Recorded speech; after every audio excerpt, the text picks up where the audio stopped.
Hello and welcome to knowledge zone channel. आज 5 जनवरी के दिन हम डिस्कस करेंगे पीआईबी के इंपॉर्टेंट न्यूज़ को। अगर आपको मेरा लेक्चर पसंद आता है तो प्लीज़ मेरे चैनल को लाइक करें, सब्सक्राइब करें, शेयर करें। अगर आपको इस लेक्चर की पीडीएफ चाहिए तो मैंने इसका लिंक डिस्क्रिप्शन में डाल दिया है, आप वहाँ से पीडीएफ डाउनलोड कर सकते हैं। चलिए डिस्कशन स्टार्ट करते हैं। पहली न्यूज़ है ज़ाइकोविड डीएनए वैक्सीन कैंडिडेट के बारे में। देखिए, ये जो ज़ाइकोविड डीएनए वैक्सीन कैंडिडेट है वो नेशन की first indigenously develop vaccine candidate है, जिसको कि डेवलप किया गया है कोविड-19 के अगेंस्ट बाय जाइडस काडिला। तो इसकी जो अप्रूवल है वो दी गई है drug controller general of India के द्वारा, ताकि जो फेज 3 ट्रायल्स हैं उसको यहाँ पर कंप्लीट किया जा सके। देखिए, ये कैंडिडेट जो है इसको सपोर्ट किया जा रहा है नेशनल बायो फार्मा मिशन के अंतर्गत under the aegis of BIRAC and department of biotechnology government of India के द्वारा। देखिए, बिराक स्टैंड करता है biotechnology information research assistant council को लेकर। तो यहाँ पर जाइडस काडिला जो है उसकी जो फेज़ फर्स्ट और फेज़ सेकंड की जो क्लिनिकल ट्रायल थी इस डीएनए वैक्सीन कैंडिडेट की वो कंप्लीट हो चुकी है, जिसमें कि मोर देन 1000 पार्टिसिपेंट ने यहाँ पर पार्टिसिपेट किया। और इसकी जो रिजल्ट देखने को मिली जो इस कैंडिडेट की, तो यहाँ पर इंडिकेट कर रहा है कि ये वैक्सीन सेफ है और इससे जो इम्यून सिस्टम है वो भी काफ़ी स्ट्रॉन्ग होता है। तो यहाँ पर इसके 3 डोज जो हैं उसको यहाँ पर दिया गया था और उसके बाद ये रिजल्ट निकल के आए इन दोनों क्लिनिकल ट्रायल्स के अंदर। तो यहाँ पर जो रिकमेंडेशन दी गई थी सब्जेक्ट एक्सपर्ट कमेटी के द्वारा, जिसने यहाँ पर इंटरिम डेटा को रिव्यू किया था, जो कि drug controller general of India के अकॉर्डिंग यहाँ पर इस रिजल्ट को देखते हुए, इस रिव्यू को देखते हुए फेज 3 की जो क्लिनिकल ट्रायल है उसके लिए यहाँ परमिशन दी गई है, जहाँ पे 26,000 इंडियंस इसके अंदर पार्टिसिपेट करेंगे। अगली न्यूज़ है 40th Indian scientific expedition to Antarctica के बारे में। देखिए, इंडिया टुडे ने यहाँ पर 40th scientific expedition to Antarctica को लॉन्च किया है। और ये जो एक्सपीडिशन है उसके लिए हमारे जो कंट्री के साइंटिस्ट हैं उनका प्रयास था, और ये काफ़ी लंबे समय के बाद यहाँ पर ये आया है आफ्टर 4 डिकेड्स के बाद। तो यहाँ पर जो लॉन्चिंग है उसके अंदर जो एक्सपीडिशन है वो अंटार्कटिका के अंदर की जाएगी। तो यहाँ पर एक जो जर्नी है इसको फ्लैग ऑफ कहाँ से किया गया है, ये क्वेश्चन बन सकता है। देखिए, फ्लैग ऑफ किया गया है किया जाएगा गोवा से, और जनवरी 5 को यहाँ पर ये फ्लैग ऑफ की जाएगी, जिसमें कि 43 ऑनबोर्ड मेंबर होंगे। और ये जो जर्नी है उसको कैसे कंप्लीट किया जाएगा, देखिए ये जर्नी जो है उसको chartered ice class vessel MV Vasily Golovnin के थ्रू किया जाएगा। और ये जो वेसल है वो 30 डेज के बाद अंटार्कटिका पहुंचेगा, यानी कि ये जर्नी जो है वो 30 डेज की होगी। तो यहाँ पर जो 43 मेंबर्स जाएंगे उनमें से 40 मेंबर्स जो हैं वो वहीं रुकेंगे, और जो रेस्ट बचे हुए हैं मेंबर वो वहाँ से अप्रैल 2021 को वापसी करेंगे। और साथ में उनके साथ जो विंटर टीम गई थी प्रीसीडिंग ट्रिप पे उनको यहाँ पर लेके आया जाएगा। देखिए, ये जो एक्सपेडिशन है अंटार्कटिक का वो कब से शुरू हुआ था, देखिए उसकी शुरुआत हुई थी 1981 में। और जो इसका फर्स्ट ट्रिप थी इसकी, उसमें 21 साइंटिस्ट थे और कुछ स्टाफ भी थे, जिसको कि लीड किया जा रहा था डॉक्टर SZ कासिम के द्वारा। देखिए, ये प्रोग्राम जो है इसके अंदर यहाँ पर 3 परमानेंट रिसर्च बेस स्टेशन को इंस्टॉल किया गया था, बिल्ड किया गया था अंटार्कटिका के अंदर, जिसका नाम है दक्षिण गंगोत्री, मैत्री और भारती। तो अभी से अगर बात की जाए तो यहाँ पर 2 ऑपरेशनल रिसर्च स्टेशन है अंटार्कटिका में, जो कि मैत्री है और भारती है, यानी कि ये दोनों जो रिसर्च स्टेशन है वो अभी ऑपरेशनल है। तो यहाँ पर जो national centre for polar and research ocean research यानी कि NCPOR गोवा वो मैनेज करेगी ये जो एक्सपेडिशन की जा रही है इंडियन आर्कटिक प्रोग्राम के अंदर। तो यहाँ पर NCPR गोवा के द्वारा इसको मैनेज किया जाएगा।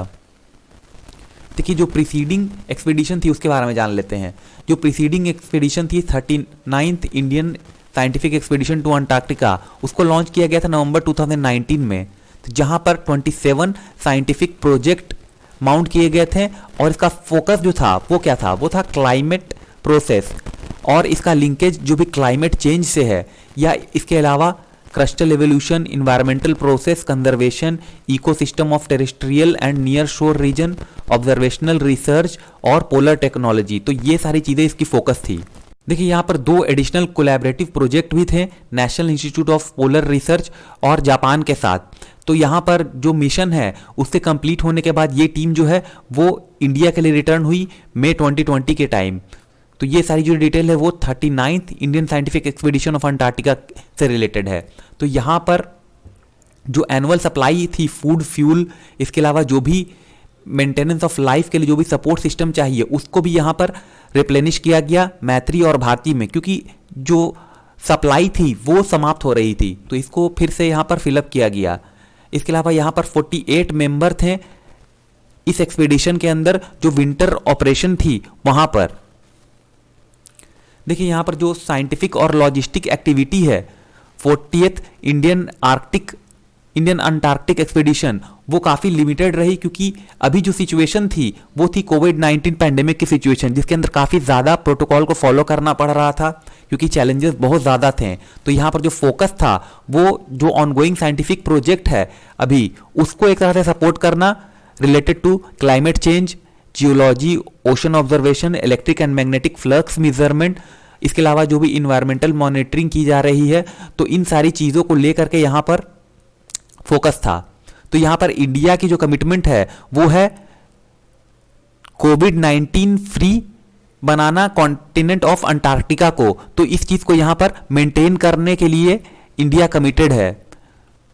इसके अलावा जो भी एक्सपीडिशन अभी होगा तो उसके अंदर जो प्रोटोकॉल है उसको पूरी तरह से फॉलो किया जाएगा, जैसे कि जो deployment of men and material है उसको यहाँ पर एज पर council of manager of national Antarctic programme, तो इसके द्वारा जो भी गाइडलाइंस है उसको फॉलो करते हुए यहाँ पर एक्सपीडिशन की जाएगी। इसके अलावा एक्स्ट्रा प्रिकॉशन भी यहाँ पर लिया जा रहा है, जैसे कार्गो को सैनिटाइज करना, इसके अलावा जो mandatory 14 days of quarantine period है उसको पूरा करना, और यहाँ पर फर्दर जो RT-PCR टेस्टिंग है उसको करना, जो जर्नी है उसको कंडक्ट करने से पहले। तो इस तरह से ये जो एक्सपीडिशन है वो पूरी की जाएगी। अगली न्यूज़ है power distribution system in Bengaluru के बारे में। तो यहाँ पर एशियन डेवलपमेंट बैंक और गवर्नमेंट ऑफ इंडिया इन्होंने यहाँ पर $100 मिलियन की एक लोन को साइन किया है, ताकि यहाँ पर पावर डिस्ट्रीब्यूशन सिस्टम को मॉडर्नाइज किया जा सके और अपग्रेड किया जा सके, जिससे कि जो क्वालिटी है और रिलायबिलिटी है इलेक्ट्रिकल सप्लाई की बेंगलुरु सिटी के अंदर उसको इंश्योर किया जा सकेगा। तो यहाँ पर 100 मिलियन की जो सोवरेन लोन है, इसके अलावा भी यहाँ पर ADB यानी कि एशियन डेवलपमेंट बैंक वो $90 मिलियन की without sovereign guarantee loan provide करेगी for the project to Bangalore electricity supply company limited यानी बेस्कॉम। तो बेस्कॉम को ये लोन प्रोवाइड की जाएगी, जो कि one of the 5 state owned distribution utility है कर्नाटका के अंदर। देखिए सोवरेन लोन और नॉन सोवरेन लोन इसके बारे में जान लेते हैं। देखिए सोवरेन लोन कैसा लोन है, वैसा लोन जिसको गवर्नमेंट उठाती है किसी फाइनेंशियल इंस्टीट्यूशन के थ्रू, और ये जो लोन होती है वो नॉर्मली आपका बॉन्ड के फॉर्म में उठाई जाती है। तो ये लोन उठाने का क्या मकसद होता है, देखिए कोई भी अगर कंट्री डेवलपिंग कंट्री है, डेवलपिंग नेशन है, इमर्ज कर रही है, तो वो इस तरह के लोन को लेती है ताकि फर्दर जो डिस्ट्रीब्यूशन है उसको इंश्योर किया जा सके। तो यहाँ पर ये जो डिस्ट्रीब्यूशन सिस्टम है, पावर डिस्ट्रीब्यूशन सिस्टम किया जा रहा है, उसके अंदर अंडरग्राउंड डिस्ट्रीब्यूशन किया जाएगा केबल का, और इसके साथ साथ 2800 किलोमीटर ऑप्टिकल फाइबर केबल का भी इंस्टॉलेशन किया जाएगा, ताकि यहाँ पर जो कम्युनिकेशन नेटवर्क है उसको स्ट्रेंथन किया जा सके। फर्दर यहाँ पर 7200 किलोमीटर तक जो है डिस्ट्रीब्यूशन लाइन जो होंगे वो अंडरग्राउंड होंगे, जिसकी वजह से यहाँ पर टेक्निकल और कमर्शियल लॉसेस जो होंगे उसको भी रिड्यूस किया जा सकेगा अबाउट 30% तक। और जो फाइबर ऑप्टिकल केबल है उसका यूज़ किया जाएगा smart metering system, distribution automation system के लिए इन द डिस्ट्रीब्यूशन ग्रिड, और जो भी अदर कम्युनिकेशन नेटवर्क है वहां पर।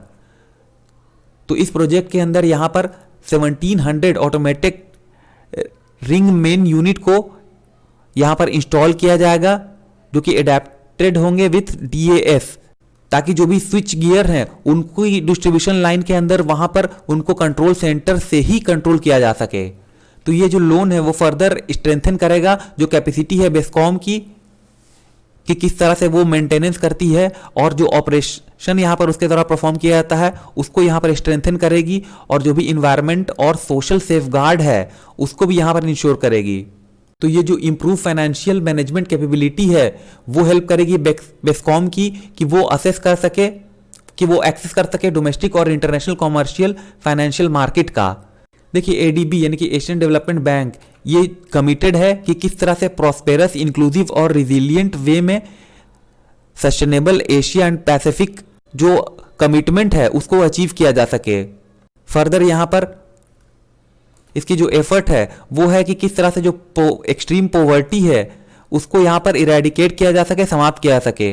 तो एशियन डेवलपमेंट बैंक जो है इसका जो इस्टेब्लिशमेंट है वो 1966 में किया गया, जिसके अंदर 68 मेंबर थे और 49 मेंबर जो थे वो इसी रीजन से होते थे।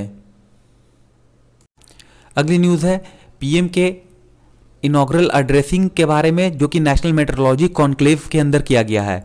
तो यहाँ पर प्राइम मिनिस्टर नरेंद्र मोदी जी ने इनॉग्रल एड्रेसिंग की है नेशनल मेट्रोलॉजी कॉन्क्लेव 2021 के अंदर, और उन्होंने यहाँ पर नेशनल एटॉमिक टाइम स्केल और भारतीय निर्देशक द्रव्य प्रणाली को डेडिकेट किया नेशन को। और इसके अलावा यहाँ पर उन्होंने फाउंडेशन स्टोन रखी नेशनल इन्वायरमेंटल स्टैंडर्ड लेबोरेटरी की। तो ये कॉन्क्लेव जो है उसको किसके द्वारा ऑर्गेनाइज किया गया है? उसको ऑर्गेनाइज किया गया है CSIR और NPL के द्वारा। तो देखिए क्वेश्चन इस तरह से यहाँ पे पूछा जा सकता है। CSIR स्टैंड करता है council of scientific and industrial research. इसके अलावा NPL स्टैंड करता है नेशनल फिजिकल लेबोरेटरी को। तो न्यू दिल्ली के अंदर यहाँ पर इसकी 75th ईयर ऑफ इंसेप्शन यहाँ पर सेलिब्रेट की गई। थीम क्या थी इस कॉन्क्लेव की? थीम थी metrology for inclusive growth of the country. तो यहाँ पर इस ओकेजन पे पीएम ने कहा कि जो इंडियन साइंटिस्ट हैं वो उन्होंने सक्सेसफुली डेवलप की है 2 इंडियन कोविड-19 वैक्सीन को। तो कहा कि ये काफ़ी बड़ी अचीवमेंट है इस नए साल के अंदर। साथ ही उन्होंने अर्ज किया CSIR को कि वो इंटरैक्ट करे स्कूल के स्टूडेंट के साथ और उनके अंदर अवेयरनेस को रेज करे कि जो भी एफर्ट है इस इंस्टीट्यूट की उसके बारे में। देखिए फर्दर उन्होंने कहा कि इससे क्या होगा, जो साइंटिफिक कम्युनिटी है वो काफ़ी ज़्यादा मोटिवेट होगी और जो फ्यूचर है फ्यूचर में भी इस तरह की चीज़ें देखने को मिल सकती हैं। और CSIR NPL को भी उन्होंने प्रेस करते हुए कहा कि उनका जो रोल रहा है वो काफ़ी इम्पॉर्टेंट रोल रहा है। जिस तरह से जो डेवलपमेंट हुई है कंट्री की उसमें जो इवोल्यूशन और इवैल्यूएशन किया है CSIR NPL ने वो काफ़ी ज़्यादा सराहनीय है। फर्दर उन्होंने कहा कि जो CSIR NPL ने नेशनल एटॉमिक टाइम स्केल को जो यहाँ पर डेवलप किया है तो वो एक तरह से ह्यूमैनिटी के लिए एक तरह से उनकी डेडिकेशन है। और इंडिया जो है वो अब सेल्फ रिलायंट हो चुका है टाइम को मेजर करने में with the range of nano second. तो इस जो एक्यूरेसी लेवल है 2.8 नैनो सेकेंड की वो काफ़ी बड़ी कैपेबिलिटी है अपने आप में। और यहाँ पर जो इंडियन स्टैंडर्ड टाइम है वो अब इंटरनेशनल स्टैंडर्ड टाइम से मैच कर रहा है, जिसकी एक्यूरेसी जो है वो लेस देन 3 नैनो सेकेंड है। तो ये काफ़ी ज़्यादा हेल्प करेगा जो हमारा इसरो है उसको भी। और क्योंकि देखिए इसरो जो है वो कटिंग एज टेक्नोलॉजी के ऊपर काम करता है। तो जो भी मॉडर्न टेक्नोलॉजी है related to banking, railway, defence, health, telecom, इसके अलावा वेदर फोरकास्टिंग, डिजास्टर मैनेजमेंट और इस तरह के जो भी सिमिलर सेक्टर हैं उनको भी इससे काफ़ी ज़्यादा फायदा पहुंचने वाला है। तो यहाँ पर प्राइम मिनिस्टर ने कहा कि जो रोल है टाइम स्केल का वो काफ़ी ज़्यादा स्ट्रेंथन करेगा इंडिया की जो रोल है इंडस्ट्री 4.0 के अंदर। उसमें उन्होंने कहा कि देखिए अभी भी हम जो हैं वो डिपेंडेंट हैं जो टूल्स और टेक्नोलॉजी है एयर क्वालिटी को मेजर करने का, या एयर क्वालिटी की जो यहाँ पर जो इमिशन होता है उसको मेजर करने के लिए हम अभी भी दूसरों पर डिपेंडेंट है। तो यहाँ पर भी हमें सेल्फ सफिशिएंट होने की ज़रूरत है। फर्दर उन्होंने जो फ्यूचर रेडी इकोसिस्टम है उसके एफर्ट को लिस्ट आउट करते हुए कहा कि इंडिया ने जो अपना टॉप 50 ग्लोबल इनोवेशन रैंकिंग है उसको ब्रोक किया है और यहाँ पर रैंक 3rd रही peer review science and engineering publication के अंदर, जो कि हमारी जो बेसिक रिसर्च है उसके ऊपर जो हमारा इम्फेसिस है वो शो कर रहा है। इसके अलावा collaboration between industry and institution तो उसको भी उन्होंने यहाँ पर स्ट्रेंथन किया है। उन्होंने देखिए यहाँ पर जो साइंटिफिक कम्युनिटी उनको कर्म योगी कहा है और प्रेज किया है उनको जस्ट लाइक सेज, जिनकी एफर्ट है काफी ज्यादा लैब के अंदर। और यहां पर उन्होंने कहा कि ये जो साइंटिस्ट हैं वो 130 करोड़ इंडियंस की होप और एस्पिरेशन है। तो इस तरह से उन्होंने ये एड्रेसिंग की है। अगली न्यूज़ है सागरमाला सी प्लेन प्रोजेक्ट के बारे में। देखिए ministry of port shipping and waterway ने यहाँ पर इनिशिएट की है process of commencing operation of seaplane services. तो यहाँ पर जो रूट है वो होगा under special purpose vehicle framework through prospective airline operators. तो ये जो प्रोजेक्ट एग्जीक्यूशन और इम्प्लीमेंटेशन है उसको किया जाएगा सागरमाला डेवलपमेंट कंपनी लिमिटेड यानी कि HDCL के द्वारा, which is under administrative control of ministry. तो यहाँ पर सेवरल डेस्टिनेशन है जिनको यहाँ पर सी प्लेन ऑपरेशन के लिए इन्विसैच किया गया है। देखिए यहाँ पर जो प्रपोज्ड ओरिजिन डेस्टिनेशन पेयर है under hub and spoke model, उसमें वेरियस आइलैंड है अंडमान और निकोबार के, इसके अलावा Lakshadweep, Guwahati river front, Umrangso reservoir in Assam, Yamuna river front, Delhi as a hub to Ayodhya, इसके अलावा टेहरी, श्रीनगर, चंडीगढ़ और इस तरह के जो भी टूरिस्ट प्लेस हैं पंजाब और हिमाचल प्रदेश के अंदर उस वो भी इंक्लूड है। साथ में मुंबई जो कि एज ए हब होगा to Shirdi, Lonavala, Surat as a hub to Dwarka, Mandvi, Kandla, Khinsi dam, Nagpur, Erai dam, Chandrapur dam और जो other hub and spoke suggest करेगी बाय द ऑपरेटर वो भी इसमें शामिल होंगे। तो यहाँ पर जो इस तरह की सी प्लेन सर्विस है वो ऑलरेडी केवड़िया और साबरमती रिवर फ्रंट जो कि अहमदाबाद में है वहाँ ऑपरेशनल है, जिसको कि इनॉग्रेट किया गया था honourable prime minister Shri Narendra Modi ji के द्वारा 31 अक्टूबर 2020 के दिन। तो यहाँ पर इस तरह की और सारी सर्विसेज जो हैं कोस्टल एरिया या इसके जो नज़दीकी जो वाटर बॉडीज़ हैं उसको करने में HDL काफ़ी कीन है कि वो यहाँ पर एसोसिएट हो जो भी इंटरेस्टेड शेड्यूल और नॉन शेड्यूल एयरलाइन ऑपरेटर हैं उनके साथ। तो ये जो प्रोजेक्ट है तो यहाँ पर जो ज्वाइंट डेवलपमेंट और ऑपरेशन है सागरमाला सी प्लेन सर्विसेज की उसको किया जाएगा स्पेशल पर्पस व्हीकल के द्वारा with Sagarmala development company limited यानी HDCL के साथ मिलकर, जिसके थ्रू यहाँ पर कनेक्टिविटी और ईजियर एक्सेसिबिलिटी प्रोवाइड की जा सकेगी जो भी रिमोटेस्ट लोकेशन है वहाँ पर। देखिए HDCL जो है वो प्लान कर रहा है किस तरह से एक्सप्लोर किया जाए जो भी लिवरेज है potential of the vast coastline और नुमरस वाटर बॉडीज की अक्रॉस इंडिया, ताकि वहां पर सी प्लेन ऑपरेशन को कमेंस किया जा सके। देखिए सी प्लेन जो है वो यूटिलाइज करता है नियर बाय वाटर बॉडी को for take off and landing के लिए, ताकि जो भी प्लेसेस हैं उनको इकोनॉमिकल वे में कनेक्ट किया जा सके as conventional airport infrastructure like runway और टर्मिनल बिल्डिंग। देखिए जो प्रपोज्ड लोकेशन है सागरमाला सी प्लेन सर्विसेज की वो यहाँ पर है, जैसे कि यहाँ पर टेहरी डैम है, फिर यहाँ पर श्रीनगर, गुवाहाटी और ये वाला एरिया जो आसाम वाला एरिया है वहाँ पर, इसके अलावा एरई डैम और जैसा मैंने आपको अभी मेंशन किया यहाँ पर सूरत में, फिर मुंबई, शिरडी जो ऐसे हब है। तो ये सारे लोकेशन प्रिफर्ड हैं, प्रपोज्ड हैं। देखिए यहाँ पर जो सी प्लेन सर्विसेज है वो एक तरह से कहा जा रहा है कि गेम चेंजर के तौर पे काम करेगी, क्योंकि इससे जो ट्रांसपोर्टेशन होगा वो काफ़ी कंफर्टेबल और फास्टर वे में होगा। साथ ही साथ टूरिज्म को भी काफ़ी बूस्ट मिलेगा, डोमेस्टिक और इंटरनेशनल हॉलीडे मेकर के तौर पे ये काम करेगा। इसके अलावा ये टाइम को भी सेव करेगा और जो लोकलाइज शॉर्ट डिस्टेंस ट्रैवलिंग है स्पेशली हिली रीजन में वो भी काफ़ी इसके थ्रू स्टिमुलेट होगी और जो टूरिज्म है उसको बूस्ट मिलेगा और बिजनेस एक्टिविटी भी यहाँ पर काफ़ी ज़्यादा बढ़ेगी। देखिए इसके थ्रू जो एम्प्लॉयमेंट अपॉर्चुनिटी है उसको भी जनरेट किया जाएगा, टूरिज्म तो इससे अट्रैक्ट होगा ही होगा। और यहाँ पर जो लॉन्ग टर्म में अगर बात की जाए तो ये कंट्री की GDP के अंदर भी काफ़ी ज़्यादा कंट्रीब्यूट करेगा। तो ये थी आज की सारी news. Thank you very much for listening.